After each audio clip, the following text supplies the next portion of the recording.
যিনি প্রধানমন্ত্রী তাকে অনেক বেশি ওয়ার্শিপ করা হবে, তাকে একটা পূজনীয় জায়গায় নিয়ে যাওয়া হবে। দেখা গেল যে কেউ কেউ তাকে শিশু মুক্তিযোদ্ধা খেতাব দিচ্ছেন, কেউ কেউ তাকে খোমেনির খেতাব দিচ্ছেন।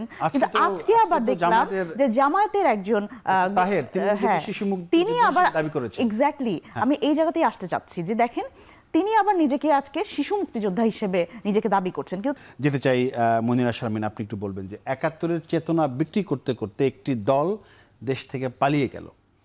এখন যেটা হয়েছে যে একই ধারাবাহিকতায় জুলাই বিক্রি ঠিক হবে না, এটা স্বরাষ্ট্রমন্ত্রীর মন্তব্য। তো জুলাই তো সবার, জুলাই কে বিক্রি করার চেষ্টা করছে, জামায়াত না এনসিপি? এই বিষয়টা আমি একটু অন্যভাবে ব্যাখ্যা করতে চাই। সেটা হচ্ছে আমি আসলে যখন সংসদটা দেখি তখন কিন্তু আমরা কি দেখতে চাই, আমরা দেখতে চাই যে গুরুত্বপূর্ণ যে ইস্যুগুলো, জীবন ঘনিষ্ঠ যে আমাদের যে ভোগান্তিগুলো প্রতিদিনের, সেই বিষয়গুলো নিয়ে কিন্তু আমরা কথা আশা করি যে আমাদের যারা সংসদে সরকারি দলের লোকজন আছে এবং বিরোধী দলের লোকজন আছে তারা এই বিষয় নিয়ে বিতর্ক করবে এবং এই বিষয়গুলো নিয়ে বেশি আলোচনা হবে এবং অতীত ইতিহাস এসব নিয়ে একটু কম আলোচনা হবে। আমরা যেটা দেখছি যে আমার মনে হয় যে এই ৭১ ইস্যুটা কোনো একটি দলের একটা ইনসিকিউরিটির জায়গা, সেটা নিয়ে আমরা দেখি যে অন্য একটি দল একটু খোঁচায়, এবং ২৪ নিয়ে আবার কোনো একটি দলের ইনসিকিউরিটির জায়গা, সেটা দিয়ে বিরোধী অন্য একটি দল আবার একটু খোঁচা দেয়। তো এইটা আমার মনে হয় যে আসলে ইনসিকিউরিটির থেকে আসলে বের হয়ে আসতে হবে। যদি ইনসিকিউরিটি থেকে দলগুলো বের হয়ে আসতে পারে তাহলে এই সমস্যার সমাধান হবে। এখন দেখেন বিএনপির আন্দোলনে অবদান, এই ২৪-এর গণ অভ্যুত্থানের অবদান কিন্তু কেউ অস্বীকার করে নাই। কিন্তু আমার মনে হয় যে মির্জা ফখরুল ইসলাম আলমগীরের একটা বক্তব্য আপনার মনে থাকবার কথা যে আমরা আন্দোলনে নাই, এটা আসলে ছাত্র জনতার আন্দোলন, আজকে নাহিদ সেটা বলেছে। জি একদমই। তো সেটা তো আসলে কৌশলগত তাদের একটা অবস্থান, এবং সেদিন রাতে কিন্তু এই মির্জা ফখরুল ইসলাম আলমগীরের এই বক্তব্য কিন্তু ডিবাঙ্ক করে আবার জনাব রুহুল কবির রিজভী তিনি কিন্তু একটা বক্তব্য দিয়েছেন যে এটা আসলে কৌশলগত অবস্থান ওনাদের, এবং এই বিষয়টি পরিষ্কার করেছে। কিন্তু এই যে একটা ইনসিকিউরিটি যে আমরা বোধহয় আসলে আমাদের স্টেকটা পাচ্ছি না বা আমাদের বোধহয় কেউ অস্বীকার করছে, কিন্তু এই ইনসিকিউরিটি থেকে আসলে তাদের বের হয়ে আসতে হবে। কারণ আমাদের এই জুলাই গণ অভ্যুত্থানে রাজনৈতিক দলগুলোর ভূমিকা অস্বীকার করবার কোনো সুযোগ নাই, সেটা করা হয় না, এবং কেউ কিন্তু সেটা করছে না, কিন্তু তারা কিন্তু এই কাজটা করছে।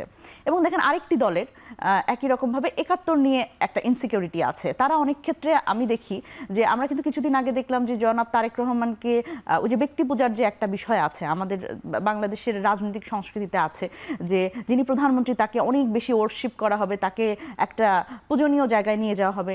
দেখা গেল যে কেউ কেউ তাকে শিশু মুক্তিযোদ্ধা খেতাব দিচ্ছেন, কেউ কেউ তাকে খোমেনির খেতাব দিচ্ছেন।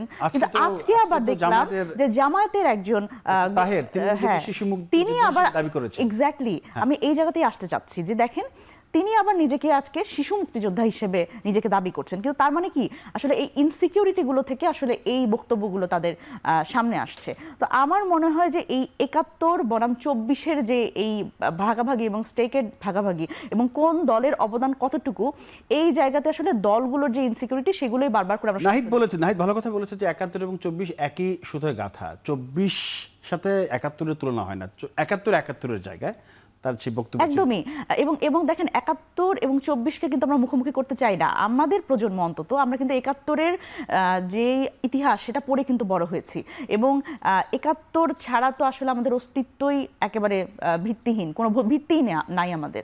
সুতরাং আমরা বলছি যে ২৪ হচ্ছে সেই ৭১-এ আমাদের যা পাওয়ার কথা ছিল, যেই সাম্য মানবিক মর্যাদা এবং ন্যায় বিচারের যেই একটা সমাজ আমাদের পাওয়ার কথা ছিল, সেটা আমাদের আরেকবার আমাদের একটা সুযোগ এসেছে সেটা পাওয়ার এই ২৪-এর গণ অভ্যুত্থানের মাধ্যমে। সুতরাং আমার মনে হয় যে আমাদের প্রজন্ম এই ৭১-২৪-এর যে একটা ন্যারেটিভের রাজনীতি এবং এক দল আরেক দলের আসলে ইনসিকিউরিটি ঢাকার যে রাজনীতি, সংসদ যে উত্তপ্ত করে তোলার যে রাজনীতি, সেখান থেকে বের হয়ে আসলে আমার মনে হয় সেটা ভালো হয়। এবং নাহিদ ইসলাম আজকে খুবই গুরুত্বপূর্ণ একটা কথা বলেছে। আমার পুরো বক্তব্যের মধ্যে যে বিষয়টা সবচেয়ে গুরুত্বপূর্ণ লেগেছে সেটা হচ্ছে যে তিনি বলছেন যে আমাদের প্রজন্ম তো আসলে এই ৭১-২৪-এর যে রেশারেশি এটা দেখতে চায় না, কারণ যেই দলটি এখন সরকারি দল তারা কিন্তু একটা দীর্ঘ প্রায় ১৭ বছর কিন্তু তারা হলো এই গণতন্ত্রের জন্য আন্দোলন সংগ্রাম করেছে, নির্যাতিত হয়েছে, এবং তাদের কিন্তু সেই সময় সঙ্গে ছিল এই জামাত ইসলাম। আমরা কিন্তু আওয়ামী লীগকে বারবার করে একটা কথা বলতে শুনেছি, এবং একটা ন্যারেটিভ কিন্তু এর মধ্যে দিয়ে বিল্ড হয়েছে, সেটা হচ্ছে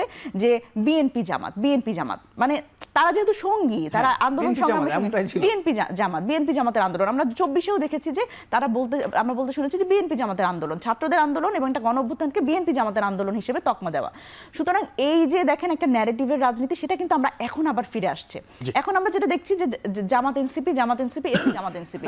সুতরাং এইখানে যে আসলে সঙ্গে থাকলেই সঙ্গী এবং সঙ্গী না হলেই আসলে জঙ্গি, এই কথাটা যে উনি বলেছেন এটা কিন্তু খুবই গুরুত্বপূর্ণ। এবং এই বিষয়টার সুরাহা আসলে এই যে বিএনপি এবং জামাতের যে এই ইনসিকিউরিটির যে সুরাহা, এটা কিন্তু তাদের আসলে আগে করে ফেলা উচিত ছিল।